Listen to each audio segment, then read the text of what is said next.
Guys, assalamu alaikum. This is Sumaya Tarannum and welcome to my another video.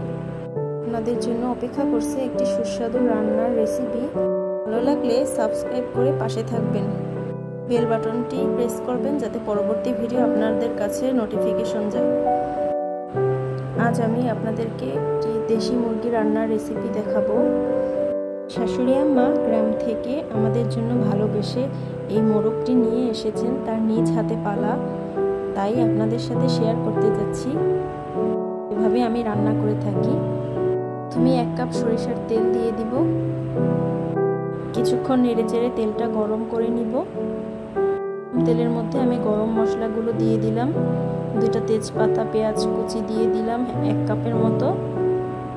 এগুলো ভালো করে ভুনে নিব যেন পেঁয়াজটা একটু হালকা বাদামি রং চলে আসে।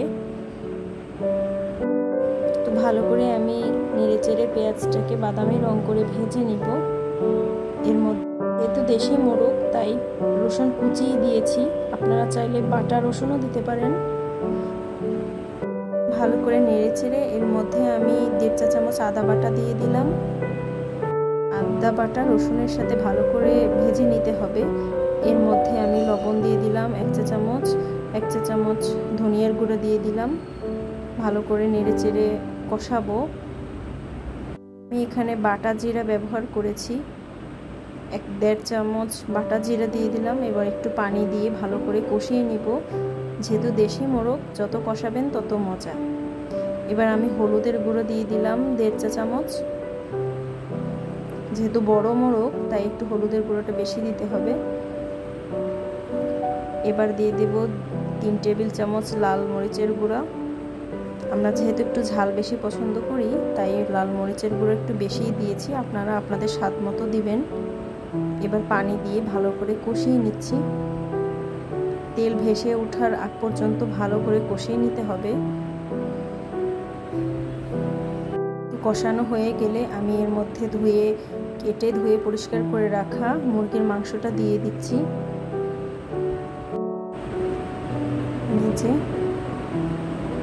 এবার ভালো করে মুরগিটা কষাতে হবে যতক্ষণ পর্যন্ত ভাজা ভাজা কষা না হয়, ততক্ষণ পর্যন্ত সুন্দরভাবে নেড়েচেড়ে কষিয়ে নিতে হবে।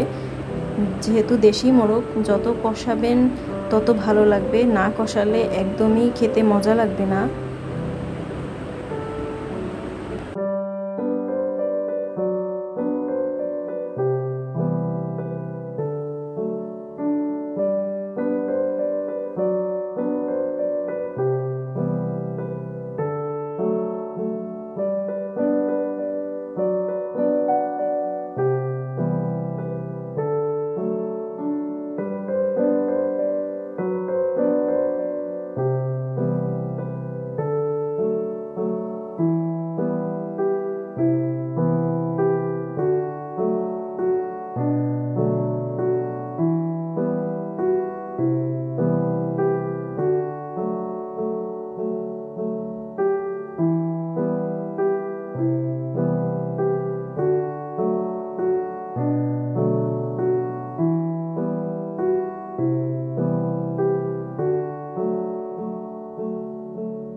এই পর্যায়ে দেখুন একদম তেল গায়ে মেখে গিয়েছে, এমনভাবে কষিয়েছি আমি।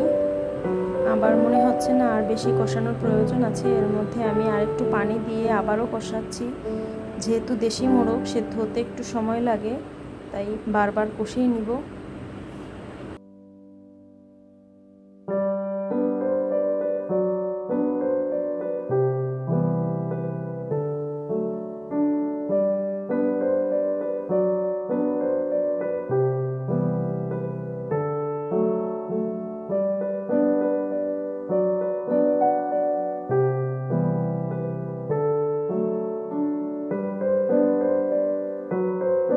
এবার কষানো হয়ে গেছে। এবার আমি এর মধ্যে আলু দিয়ে দিয়েছি।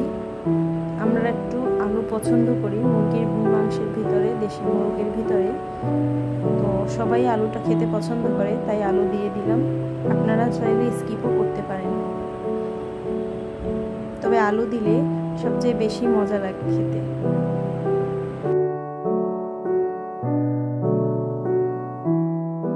এবার আমি পরিমাণ মতো গরম পানি দিয়ে দিলাম। দেখুন তেল ভেসে উঠেছে। দেশি মোরগ বলে কথা, প্রায় অনেকক্ষণ ধরে রান্না করার পরে মাংসটা হয়ে এসেছে। আর একটু গায়ে মাখা মাখা হলে আমি নামিয়ে নিব। তো দেখুন ভিউয়ার্স, আমার মাংস কেমন হয়েছে জানাবেন। খুবই লোভনীয় এবং মজাদার হয়েছিল খেতে, সবাই খুবই পছন্দ করেছে। এরকম আরও ভিডিও দেখতে আমার চ্যানেলটি সাবস্ক্রাইব করে পাশে থাকবেন। ধন্যবাদ সবাইকে ভিডিওটি পুরো দেখার জন্য।